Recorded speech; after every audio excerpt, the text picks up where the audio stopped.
Good morning, you sweaty and clammy West Ham fans. It's Nick from Claret and Booze. God, it's going to be hot today. It was hot yesterday, but it's going to get hotter and hotter throughout this week, which is good in one respect, but not when you're in a loft. So I'm recording this at 6:30 in the morning. Going to get it uploaded. Then I'm going downstairs to work from the kitchen, which is much more cool. Much more cool. Stay hydrated, everyone. As always, if you are new to this channel, please subscribe and don't forget, drop a like on the video because it does really help us. So we've got plenty to be talking about today. Now, we know that West Ham are going, according to the media, we're going full steam ahead to try and get some central midfielders in, which, you know, on the face of it, you know, is good. It's good. One of the main reasons that we want that, however, is because James Ward-Prowse, we've got this idea that James Ward-Prowse is going to be, you know, relieved of his duties in central midfield. Well, I don't think that's the case. So, James Ward-Prowse has been named vice-captain of West Ham by head coach Graham Potter. A return to Southampton as part of a larger deal for Fernandez is deemed extremely unlikely via KUMB. And that is official as well. I've checked on that. So, yeah, you don't name a player vice-captain unless he's a key player. You just don't. So, no matter who we buy, no matter what we go and do, it goes back to what I said the other day. The philosophy of West Ham is going to be the same. So, Fernandez is a good player. I've said that before. I'd be happy if we signed him, you know, and a player that I think wouldn't be a bad signing, no matter what Potter does with him, because if Potter was to foul, I think the next manager could use him. I think he's a good player. I don't think he's a Paqueta replacement. We need him with Paqueta. Don't forget, he was the main creator for the team that went down in virtually record fashion last year. So a great asset to have in the squad and improves what we have, in addition to supplement our better players and replace the worst ones, but not if we're replacing one of our better players who, yeah, admittedly had a bad game the other day, is going to have more in this system. Fernandez will have more in this system with James Ward-Prowse next to him. Okay? That's just how it is. So I'm a little bit concerned about it. I am. But what I want to talk about more than anything else, before we go there, the other transfer news is a Lille midfielder, Macau, who looks like a good player. He does. That looks more, I would say that's more believable for me from a Potter and Macaulay identification standpoint. Fernandez isn't a Potter and Macaulay player. We've been chasing this player, like many others, for a year, which is good. But obviously, Potter and Macaulay have signed off on Fernandez. He obviously ticks a lot of boxes. You know, I don't actually know what the criteria is for Potter and Macaulay. Like I said, it isn't anything like the Brighton model. They was going out and buying Casiados and McAllisters and Cucurellas of this world for peanuts. They was getting them before they was established or semi-established. We're not doing that. We're going out and paying more for almost finished articles to a degree. But Macau, 20 years old, looks like a good player at Lille. We saw him the other day. I didn't really notice him, I'll be honest. I was too just bored with the game. The only thing I remember about Lille was a goal from Giroud. I don't take much notice when we're playing like that, I've got to be honest. But he is apparently a very good player. So if we was to get him, then great. But he's more of a defensive-minded midfielder. So, you know, that leans more towards Alvarez being shipped out. Or they're trying to ship him out. We know that for a fact, you know. I don't know whether we're going to get any bids from Man City for Paqueta, which is what I think that the board were hoping for, because Grealish has now gone to Everton, and the other one, McAtee, is going to Forest as well for around about 20 million, which is a bargain, isn't it? I mean, that is a bargain. That really is.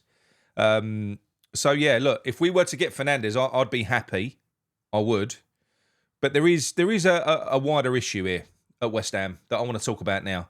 And this is why we're stuck in a loop. And I know I've banged on about this for a long time, but it's driving me mental. And it's why I can't bring myself to get excited in this anymore, because we're stuck in this doom loop at West Ham. It's going to be the same next year. I'm almost certain of it. We're, as a fan base, we're backing the madness of this club. You know, we're kind of institutionalised. It isn't normal the way that West Ham are run. Backing the manager, getting these players. Clubs don't run like that anymore. They just don't. You know, we complain that we haven't got an identity anymore. Well, of course we haven't. Because our identity is whoever is sitting in the dugout at any one time. At the moment, it's Potter FC. Before, it was Moyes FC. And, you know, it will probably become Dyche FC halfway through this season. It's whoever is sitting in the dugout. That's our club identity at the moment. And it shouldn't be that way. No one else is run that way. We shouldn't be backing any manager. I'm not just talking about Potter. We saw it under Moyes when, you know, it's down to him. We got James Ward-Prowse rather than Fofana. We paid 10 million more for James Ward-Prowse as well. We saw it under Loppe with Kilman. You can't trust a manager who's just trying to he's just trying to save his job on a day-to-day basis to make massive financial decisions for the club. They shouldn't be them. When we go out and buy a player, we should be buying a player for West Ham. West Ham should be buying a player for West Ham. And this all goes back to a director of football, where a director of football sets a philosophy and a style and an identity for a football club. This is how we're going to play. These are the types of players that we're going to go out and buy. And then we go out and we buy them, and then that director of football recruits coaches that can coach that style. It's so simple. It's so simple. And if one head coach fails, you get rid of them and you go and get the next one in that's, again, adept to it. If you look at Brighton, you never looked at it as Potter FC. You never looked at it as De Zerbi FC. You never looked at it as Herzler FC. You don't, because Brighton are Brighton. They're just coaches. You know, the identity comes from higher. It's set in stone. Brighton fans know how Brighton are going to play with or without Herzler or De Zerbi. They just know, because it comes from above. So, as a fan base, we're backing this madness. We are, again. And I know you're going to say, oh, well, who would you rather buy players, Sullivan or Potter? The answer is neither. Neither. If you're going to call for anything, we should be calling for what I was just talking about, to have our identity, because, like I said, we're stuck in this doom loop. When the next manager comes in, Sullivan has got a track record of completely changing direction when he has to get rid of a manager. That didn't work, so I've got to go with something else. Plus, it allows for this player churn, which we know he loves. These mass rebuilds he benefits from. Agent fees. They love it. Get rid of the old, in with the new. Every fucking year, it feels like. Because that's, you know, the obvious way of keeping that club money moving. So why are we doing it to ourselves? You know, what's the old saying? Fool me once, shame on you. Fool me twice, shame on me. Why do we never learn? If this fails under Potter, then this time next year, we're going to be complaining about the next batch of players that we can't get rid of, that have been made redundant by the next manager. For instance, all the players that are adept at playing out from the back, that maybe someone like a Sean Dyche or someone else, they're not going to want. The same thing's going to happen over and over again. So I can't get excited with this because it's short-sighted. It is. It's short-termism. Everything with West Ham is short-termism. And West Ham fans are stuck in this loop, and we facilitate it. We call for it. Back the manager, back the manager, back the manager. Wait till he's got his own players. Wait till he's got his own players. Why does he have to have his own players? He's a fucking coach. He never had his own players at Brighton. Not many managers do. When Arne Slot came in to Liverpool, he had to work with what he had. The same with the other finalist, Glasner, at Palace. He had to more or less work with what he had. So why are we back in this same shit? It's a short-term fix. It's a sugar rush. We just want new players. We hate Sullivan, so we don't want Sullivan to do it, so the manager's got to buy him. They're no better. He's got a bilateral break clause in 12 months, Graham Potter has. So let me tell you something. He's about as loyal as fucking Katie Price. If he does well, which I don't see, he'll go off of his own back. If his stock rises and he gets a better offer elsewhere, he'll be gone like that. Gone. But more likely is that he doesn't do well, and we probably have to invoke that break clause. I'll be surprised if he makes it to the break clause. I think he'll be gone before that point. But that being the case, you've got a manager there that's insisted on a bilateral break clause 18 months after he signed the contract. That tells me that's a manager that wanted a chance, use us as a stepping stone to rebuild his career so he could move on.